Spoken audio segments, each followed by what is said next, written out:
Halo kawan rebahan, kembali lagi bersama Mimin ya. Apa kabarnya nih? Podcast hari ini, kamu tidak pernah gagal memberikan cinta kepada seseorang, namun kamu hanya gagal membuat orang tersebut bersyukur memilikimu. Tapi tak mengapa, karena kita diciptakan untuk berguna, bukan untuk sempurna. Jadi percayalah, Sang Pencipta adalah pemegang takdir yang terbaik.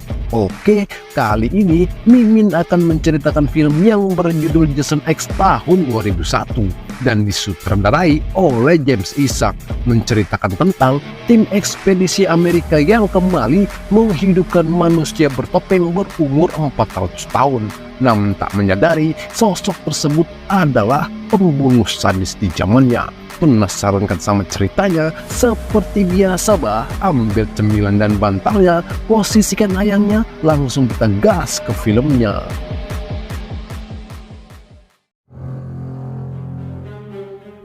Cerita berlatar pada tahun 2010 di penjara super ketat Amerika yang bernama Crystal Lake, yang dimana diperlihatkannya kita dengan manusia tinggi besar bertopeng ini bernama Jason Voorhees sedang menunggu giliran untuk dilakukan proses statis kriogenik terlebih dulu sebelum dipenjarakan setelah berhasil ditangkap karena sudah melakukan pembantaian brutal.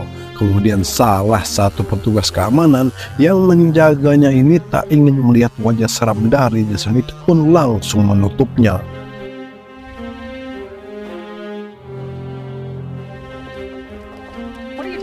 Di sini kita diperkenalkan lagi dengan Dr. Wimmer yang dimana kedatangannya ingin membawa Jason ke laboratorium militer untuk meneliti lebih lanjut sel apa yang terdapat di tubuhnya itu, sehingga dengan cepat menyembuhkan lukanya sendiri dan juga sulit dibumi hanguskan. Akan tetapi Rowan yang memiliki tanggung jawab penuh di tempat ini pun tak mengizinkannya karena tak mau terjadi sesuatu yang tak diinginkan. Tapi tetap saja Dr. Wimmer yang membawa Sersan Marcus ini pun langsung meyakinkan Rowan kalau soal keamanan bisa ditangani olehnya. Selanjutnya mereka saat tak melihat keberadaan Jason yang tiba-tiba muncul ini langsung Rowan yang berusaha menyelamatkan dirinya pun terus diburu oleh Jason menuju ke lantai bawah masuk ke salah satu ruangan. Lalu saat Jason berada di dalam, ia tak melihat Rowan yang sudah bersiap punya ke dalam tabung kriogenik ini. Rowan pun langsung mengaktifkan sistem pembekuan. Lalu saat ia ingin memastikannya, Jason yang masih bereaksi itu langsung menusuknya hingga tabung kriogenik ini jebol dan mengakibatkan cairan yang keluar dari dalam tabung membuat sistem penguncian otomatis ruangan ini aktif pun Rowan harus pasrah membeku bersamanya.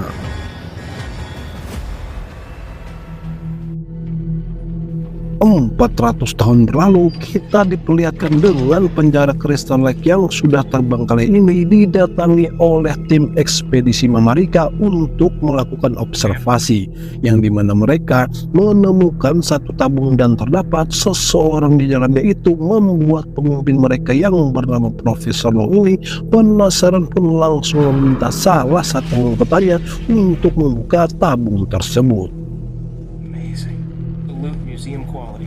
Di tengah kesibukan mereka menganalisa tubuh Jason ini, Johnson menemukan satu orang wanita yang kita ketahui itu adalah Rowan yang menanyakan kepada robot android yang bernama Kai ini menganalisa bahwa wanita tersebut masih bisa diselamatkan. Mendengar hal itu, Profesor Lowe langsung menghubungi timnya untuk melakukan evakuasi. Sementara Israel yang tak sengaja memegang gelas ini seketika melengket di tangannya pun langsung berusaha melepaskannya dengan membenturkan ke tabung kriogenik ini, sehingga tubuh Jason yang masih kaku ini pun langsung menimpanya.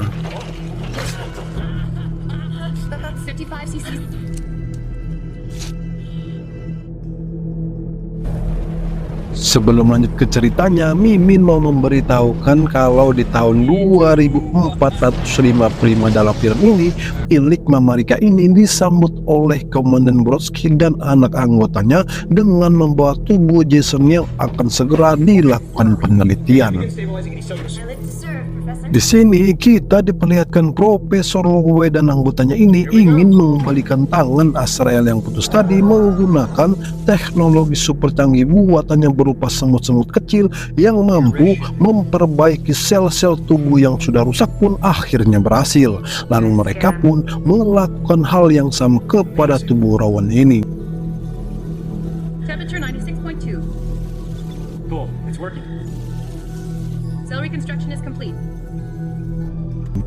Setelah terbangun dari tidur panjangnya, Rowan yang kebingungan saat melihat mereka pun langsung ditenangkan oleh Profesor Lowe dan mengatakan kalau saat ini Rowan berada di tahun 2455 pun membuatnya terkejut dan menanyakan keberadaan Jason dengan raut wajah yang ketakutan pun membuat Profesor Lowe dan anggotanya bertanya-tanya karena tak mengetahui kisah kelam yang sudah dilakukan oleh Jason 455 tahun lalu. Sementara di tempat lain, kita diperkenalkan lagi dengan Adriana, Kinsey, dan juga Stone ini sedang melakukan observasi tubuh Jason yang sudah mereka anggap tewas. Lalu Adriana yang meminta Kinsey dan Stone meninggalkan penelitiannya.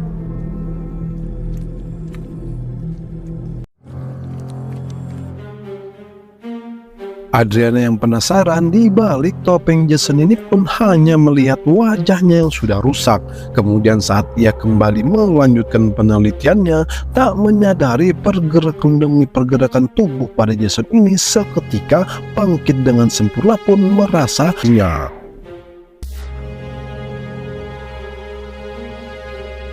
Lowe yang mendatangi Rowan membawakannya makanan.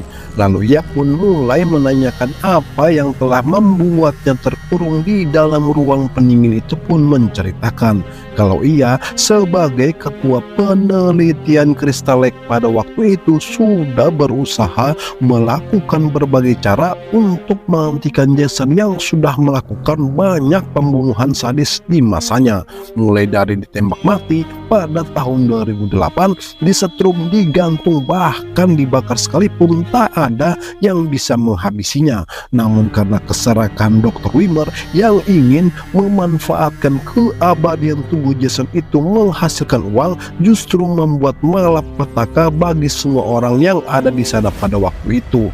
Kemudian diikuti dengan Sersan Brodsky yang memberitahukan seluruh penghuni pesawat induk ini untuk siaga karena telah terjadinya pembantaian sadis kepada Adriana dan juga Jason yang sudah menghilang pun diketahui oleh Profesor Lowe dan juga Rowan yang mulai khawatir akan terjadi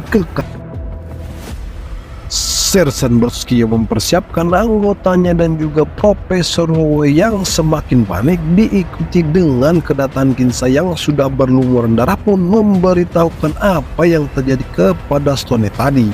Mendengar hal itu, Sersan Brodsky langsung meminta Profesor Lowe untuk mengamankan semua anggotanya. Sementara di tempat lain, Azrael dan anggota Sersan Brodsky yang sedang berlatih di simulasi menghadapi monster ini dikagetkan dengan kemunculan Jason pun mengira bagian dari latihan mereka. Lalu saat menghentikan simulasi ke mode nyata, Jason yang masih tetap saja berada di antara keduanya pun tanpa basa-basi langsung menghabisi mereka.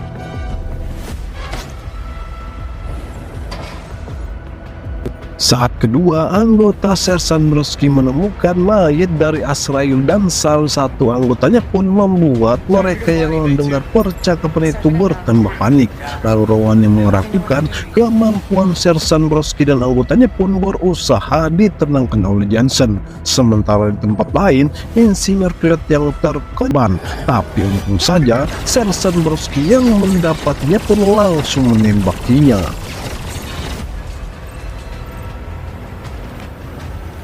Sersan Brodsky dan anak buahnya yang tak melihat keberadaan Jason pun langsung memerintahkan anggotanya berpencar untuk mencari keberadaannya.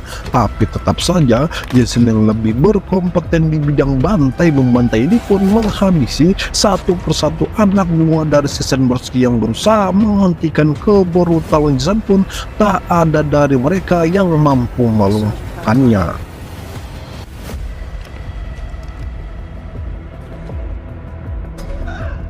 Mereka yang terus memburu Jason justru mendapati teman-teman mereka yang brutal hingga tewas di depan matanya, sehingga mereka yang mendengar laporan anak buah Sersan Brodsky sudah menghabisinya pun membuat mereka tenang. Namun tak semudah menyadari semua anak buahnya sudah tewas, Sersan Brodsky yang tinggal seorang diri pun berjuang untuk menemukan di mana kini Jason itu berada. Tapi lagi-lagi ia pun harus ikut menjadi korban kebrutalannya. Such a waste. Tak ingin pasrah dengan keadaan, Profesor Lowe langsung memerintahkan pilot Lowe ini membawa mereka ke stasiun Solaris untuk meminta pertolongan. Tapi sialnya, kedatangan Jason ini langsung mengeksekusinya, sehingga pesawat yang mereka tumbangi kini tak ada yang mengendalikan pun harus menabrak stasiun Solaris ini.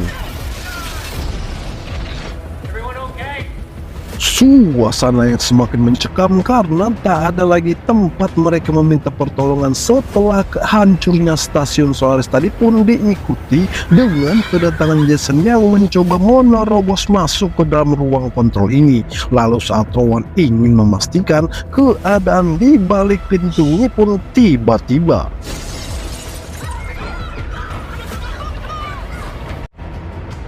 mereka yang panik lari terbirit-birit menyelamatkan diri masing-masing, sementara Profesor Lowe yang kini berhadapan langsung dengan Jason pun tak bisa berbuat apa-apa, lalu mencoba merayunya dengan menawarkan sejumlah uang kepadanya. Akan tetapi Jason yang memang pembunuh berdarah es teh ini tak memperdulikannya, terlebihnya saat melihat barang miliknya itu justru membuat Jason semakin ingin menghabisinya. Be there.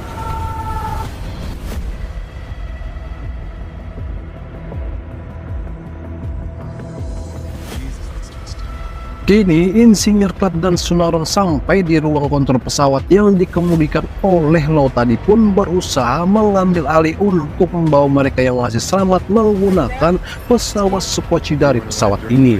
Namun karena yang ada, sehingga Insinyur Clark pun meminta Sunaron untuk mengecek bahan bakar dari pesawat ini. Namun baru saja meninggalkannya, diikuti dengan kedatangan Jason yang membawa kepala Profesor Lowe ini pun tanpa basa-basi langsung mengeksekusinya, sehingga Kinsa yang ketakutan setelah mendengar teriakan Insinyur Clark itu pun langsung mengurung dirinya di dalam pesawat sekoci ini. Mereka yang tak ingin ikut menjadi korban pun meminta Kinsa untuk membuka pintu ini, akan tetapi ketakutan yang tak terbendung lagi membuatnya sulit Melihat kedatangan Jason, mereka pun tak bisa berbuat apa-apa. Kemudian diikuti dengan kedatangan Johnson bersama robot androidnya yang sudah ia lengkapi persenjataan pun bersiap untuk menghabisi Jason. Dan tiba-tiba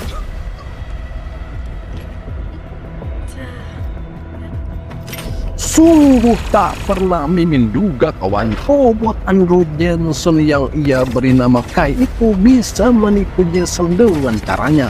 Lalu tanpa basa-basi, Kai pun langsung menggerondongnya dengan senjata miliknya. Namun tetap saja Jason yang tak kunjung tewas yang ternyata masih hidup ini pun berhasil menggagalkannya. Kesempatan inilah yang Kai gunakan untuk menghabisi Jason.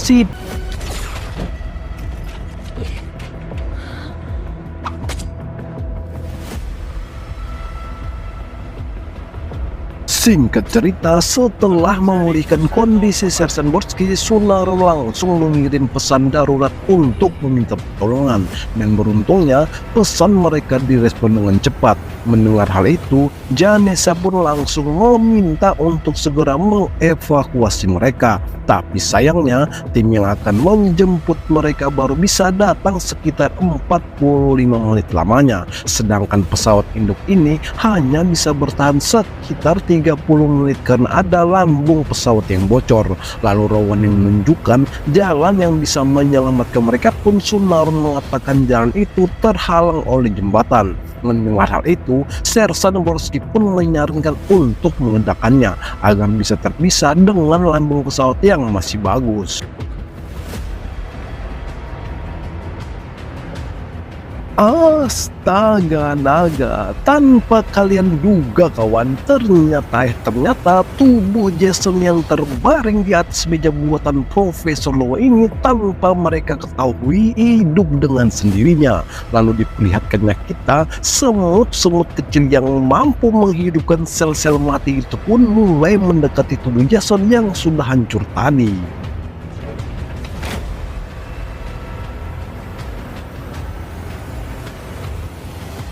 Betapa terkenyutnya mereka saat melihat Jason yang kembali hidup ini sudah dengan tampilan yang berbeda. Bahkan tanpa mereka sadari, lebih kuat dan kokoh seperti semen 3 roda ini sangat mudah mengalahkan Guy dengan kekuatan barunya dan nyaris saja menghabisi Jason pun langsung dihalangi oleh Rowan. Mereka yang tak mampu menghadapi kekuatan Jason itu pun langsung mengejar mereka. Tapi untung saja Janessa yang lebih cepat menutup pintu pun membuat Sunaron tanpa pikir panjang lagi langsung meledakkan lambung kapal ini.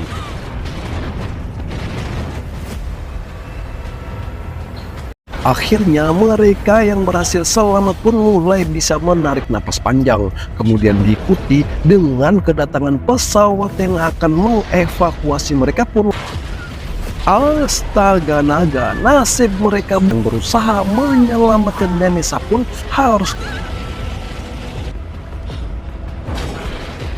melihat Jason yang kembali masuk dengan menjebol dinding tadi. Sersan Brodsky langsung membawa mereka menuju ke pintu darurat pun bertepatan dengan mendaratnya pesawat yang ingin mau evakuasi mereka. Tapi sialnya kawan, pintu darurat ini tak bisa terbuka, sehingga mau tak mau Sersan Brodsky langsung menggunakan perlengkapan astronotnya untuk membuka pintu tersebut dari luar. Sementara Jason yang berhasil membobol pintu ini pun kembali memburu mereka.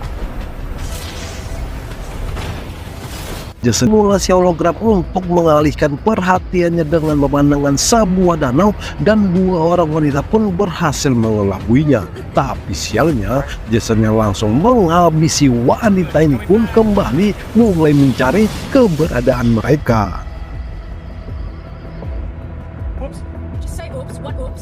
Tapi lagi-lagi ledakan yang menghambat pergerakan mereka pun terus berusaha masuk ke dalam pesawat. Namun sialnya kawan, kepala Kay yang tertinggal pun membuat Rowan harus kembali untuk mengambilnya. Lalu setelah mendapatkannya, Rowan yang melihat Jason yang sudah mendekat pun langsung bergegas kembali masuk ke dalam pesawat. Jason yang mengejar mereka langsung dihentikan oleh Sersan Brodsky dengan menutup pintu darurat pun berhasil membuat pesawat evakuasi lepas landas dengan selamat. Sementara dirinya bersiap menghadapi Jason seorang diri. Dan cerita pun selesai. Saya Kriting selaku admin channel ini pamit undur diri. Sampai jumpa di cerita film selanjutnya.